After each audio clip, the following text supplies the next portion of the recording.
அன்பான சகோதர சகோதரிகளே, கிறிஸ்துவின் இனிய நாமத்தில் எனது வாழ்த்துக்கள்.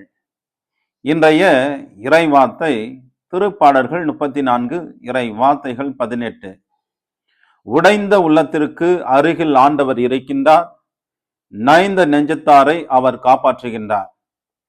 அன்பர்களே, நம் வாழ்க்கையில் சில காயங்களை மற்றவர்களிடம் சொல்ல முடியாது, சில வேதனைகளை வார்த்தையால் வெளிப்படுத்த முடியாது.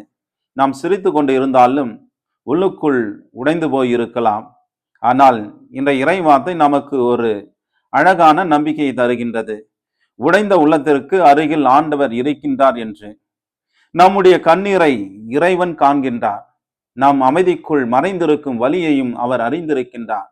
நாம் எல்லோராலும் கைவிடப்பட்டதாக உணர்ந்தாலும் இறைவன் நம்மை ஒருபோதும் கைவிட மாட்டார். இயேசு சிலுவையில் துன்பப்பட்ட போது மனித வேதனையை தம் உடலில் ஏற்றுக்கொண்டார். ஆகவே நாம் துன்பத்தை புரிந்து கொள்ளும் ஆண்டவரை நம்புங்கள்.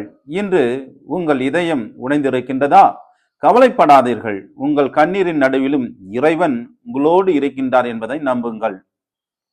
உங்கள் காயங்களை அவரிடம் ஒப்படையுங்கள். அவர் உங்கள் நைந்த நெஞ்சத்திற்கு ஆறுதலையும் புதிய நம்பிக்கையும் தருவார் என்பதை நம்புங்கள். ஜெபம்.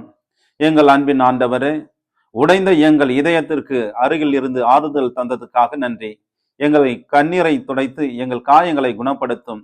நம்பிக்கை இழந்த நேரங்களில் எங்களை ஆறுதல் படுத்தும்.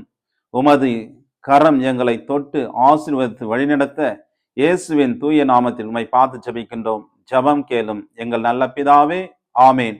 எல்லாம் வல்ல அன்பிறைவன், தந்தை, மகன், தூய ஆவியார் உங்களை ஆசீர்வதிப்பாராக.